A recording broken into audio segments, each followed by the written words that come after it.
In today's notes, we're going to take a look at the transformations of functions. And the functions that we're going to look at, if you would focus on this table, okay, are the linear, absolute value, quadratic, square root, cube root, and exponential. The last four, so quadratic to exponential, we looked at last class, where on day 3, the day of your pop quiz, we focused on the absolute value, okay, and how we shift and make that more narrow and wider, okay? So today we're going to take a look at all and how we write those transformations in terms of a function. So this note, f of x is the parent function, and g of x is the function as a result of the transformation, okay? That note is more for below this first table, okay? So we'll talk more about that. I'll remind you of that note when we get to that section. Before we get to that section, I would just like you to focus your attention on the rule for each parent function. So I'm going to go column from left to right. I'll start with the linear, just to review. In our linear function, okay, we have f of x equals x. That's our parent function. Okay, so that is a line that intersects the origin at 0, 0. So I'm going to add the arrows. Okay, all of these graphs are just screenshots from the graphing calculator. So the function does have arrows as it extends infinitely. So our domain, okay, say we start from this point here, or any point on the x-axis, because the arrow means it's going to continue going left, it's going to continue going right, so it's covering all of the x-axis. So my domain in words, okay, this stands for, again, all real numbers.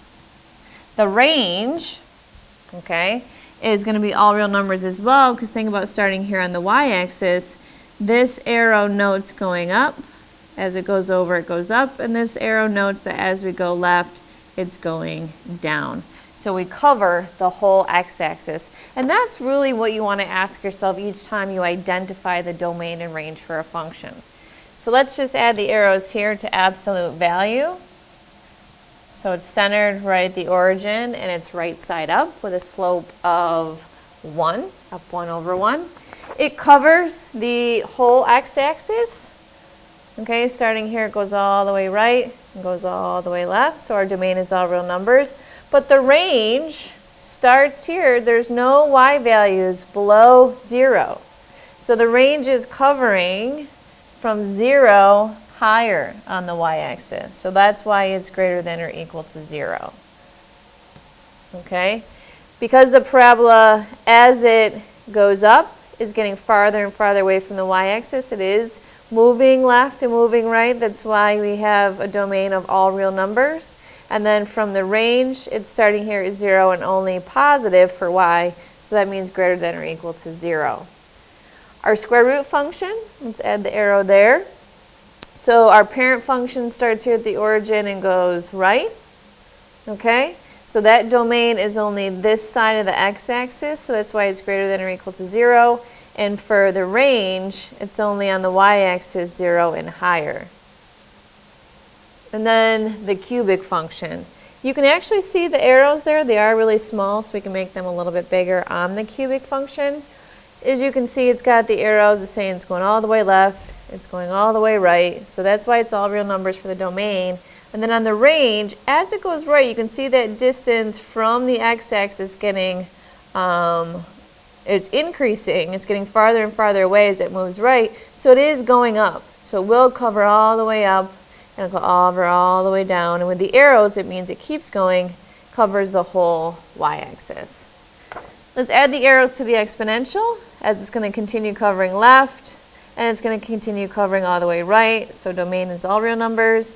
And then this graph is only above the x-axis. And it won't ever touch. It'll approach the x-axis, but it won't ever touch. So therefore, it's just greater than 0 and not greater than or equal to 0. We're just above 0 and covering everything higher for the range on the y-axis. Okay, so now let's move down to these two graphs. This is our absolute value function and then the quadratic function. So our parent function here is f of x equals absolute value of x. And then our parent function here is already labeled, but let's highlight which one that is. It's this one here centered right at the origin. It says y equals x squared. So there's two different ways to know a function rule, and that's with using the f of x and then also using y equals. So in the first row, looking at a vertical translation, remember a translation is a slide. So if we're sliding vertically, that means we're going to slide up or down. That's a vertical shift or a slide. Remember, for absolute value, that's noted outside of the function. So we went here from 0 up to here, which you can see that's 20, this is 10. So this function is f of x equals the absolute value of x plus 10. It shifted up 10 units, where here, this is a negative 10. This would be f of x equals absolute value of x minus 10. So that vertical shift, going back to the note, this is the name of the function after the translation. Okay? So I should actually, after that shift, these f's should be a g. Okay? Because that's noting what happened to the parent function.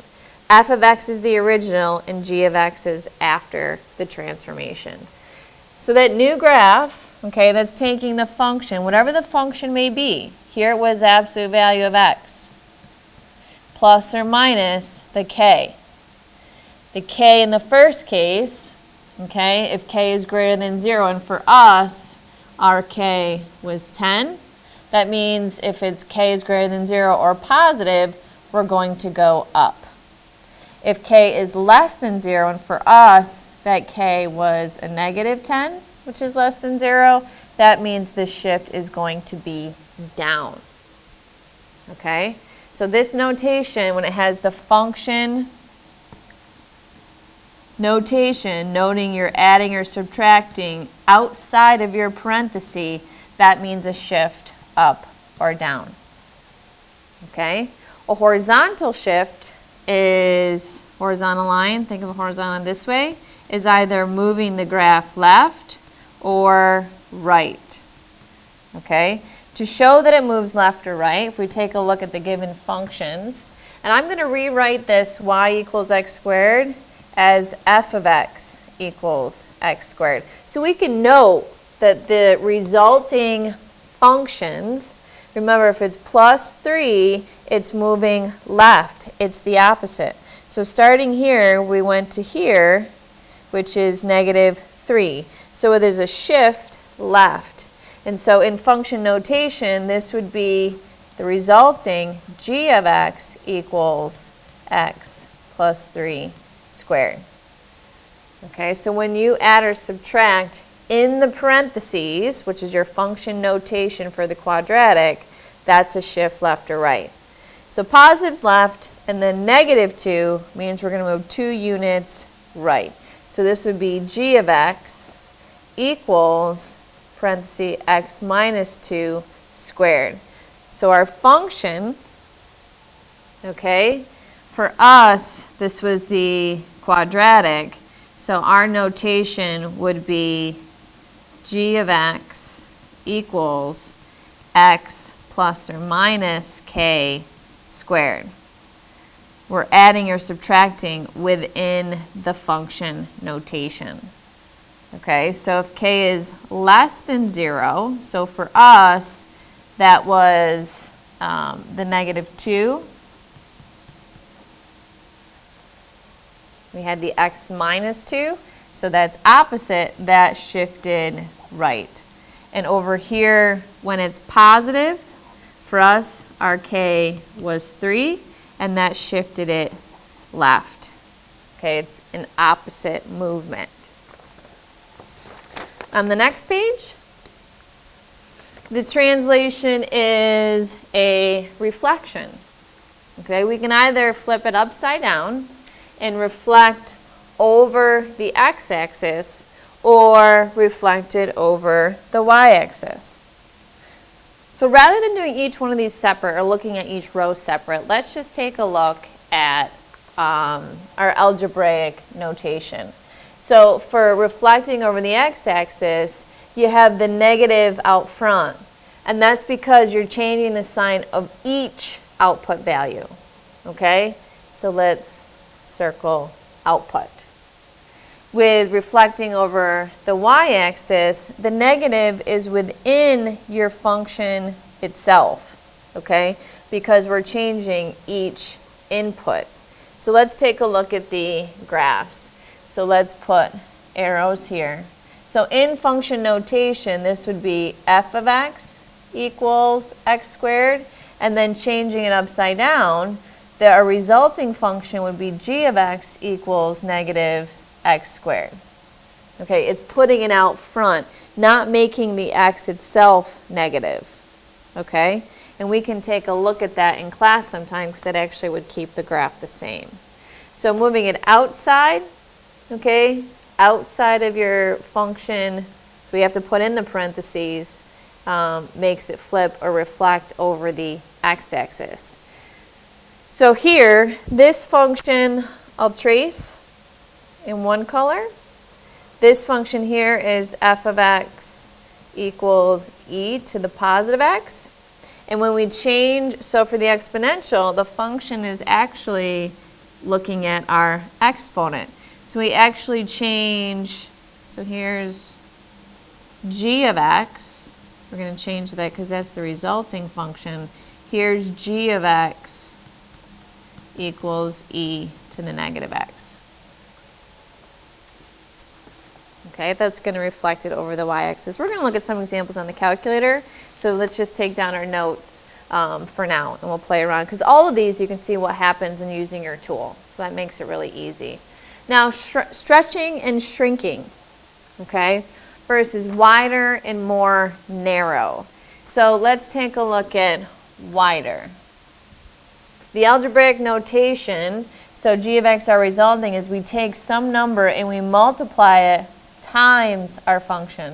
So let's look at, here's our parent function. Here's the standard f of x equals x squared. When we multiply it by, let's look at this one, 8.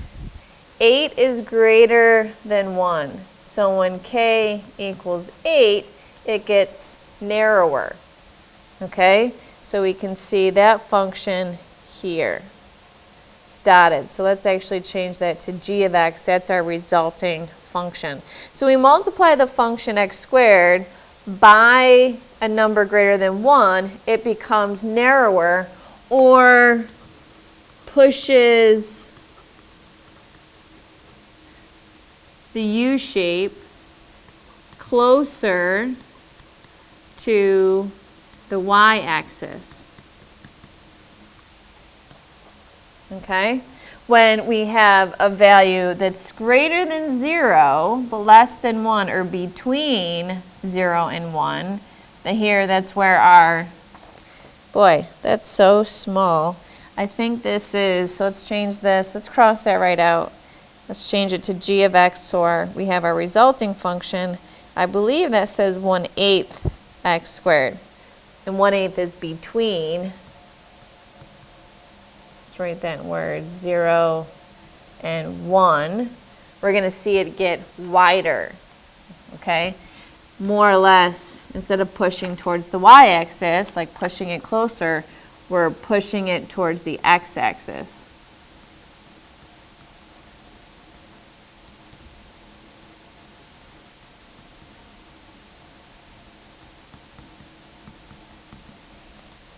All right, so let's play around with some things on the calculators. On the next page, describe the movement from the parent function f of x to its transformation g of x. Okay? So let's take the tool And let's first graph y equals x squared, and then put in the line underneath parenthesis negative x squared minus 5, graph. So there's the first one, and then there's the second one. So if you hit trace, I must have done something wrong.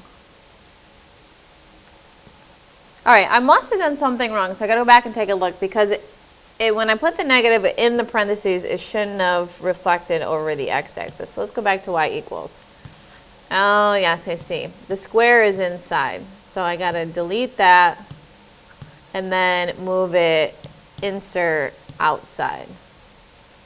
Okay, move over, and now graph. I think I just need to try that all over again. So clear, parenthesis, negative x, close, squared. There we go, minus 5, graph. So we can see what happened. The only shift was that it went down 5 that you can see, because there was a reflection over the y-axis. And when you reflect over the y-axis, the left side will land on the right side. So when you see no change, that means with the v or the parabola, we have a reflection over the y-axis. So let's write that. So going from here to here, that was a reflection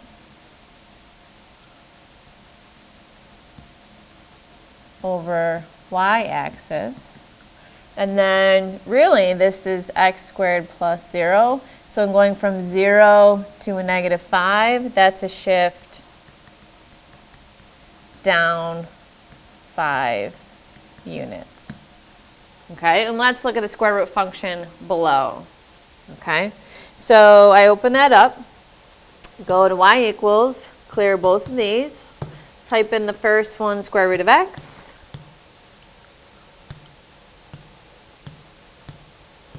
And then the second one is 1/2 square root of x. Why didn't you do square root of x? And then minus 1 underneath, and then move the arrow over to do plus 3. Okay, now let's graph that. So there's the first one. And that one actually moved away from the y-axis, or I'm sorry, the x-axis. It's kind of hard to see, so if we zoom in right here, enter, looks a little better. I still can't see part of that, okay?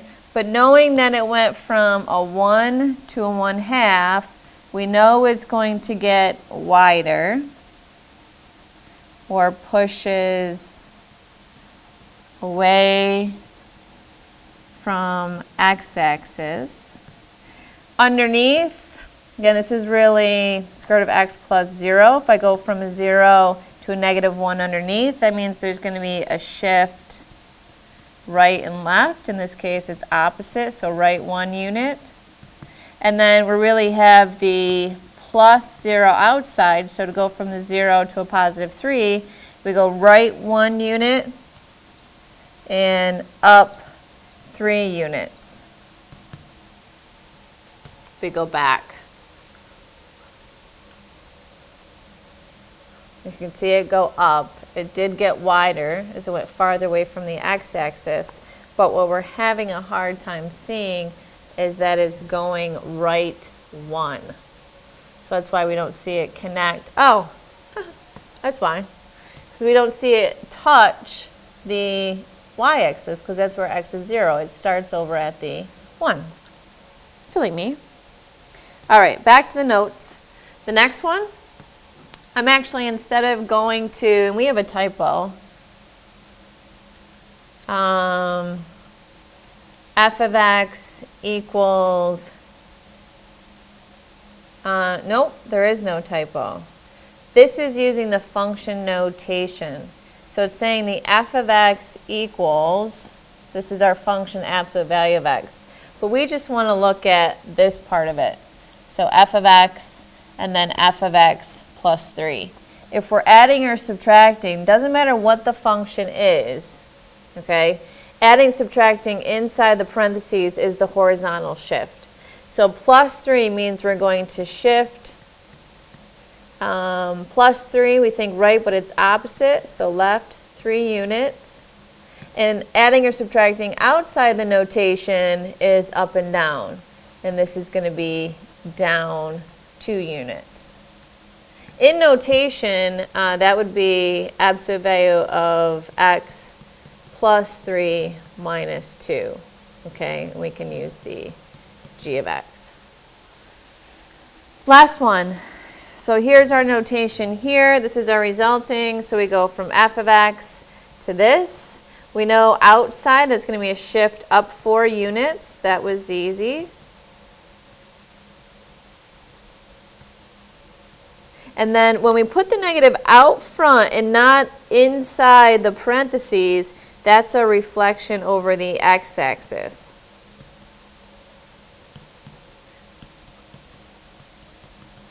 Okay, so in the absolute value notation, that would look like g of x equals negative absolute value of x plus 4. Okay, you put the negative out in front of the function. The last 2 or 3 to finish with pictures. Describe the transformation shown in the functions, then write the equation in function notation for the transformed function. So here's the original. And then this one moved down. If we look at the graph, 1, 2, 3. So let's note the shift first. So we went down 3. This notation here is the f of x equals x squared. It's written really small. So our transformed function g of x, since we just go down 3, would be g of x equals, here's our function x squared, so I just do minus 3. And you can double check these on your calculator.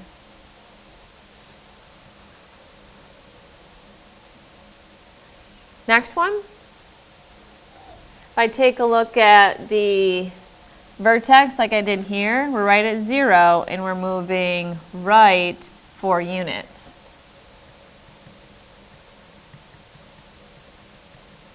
So that's going to be right. That happens underneath the function symbol. So g of x equals, adding or subtracting outside's up and down, so it's going to be, if it's right, it's going to be opposite, we think plus, but it's going to be minus 4. And the last one, our original function is y equals 2x squared. So what's going on here? It's noting that it's going right 3 and up 1.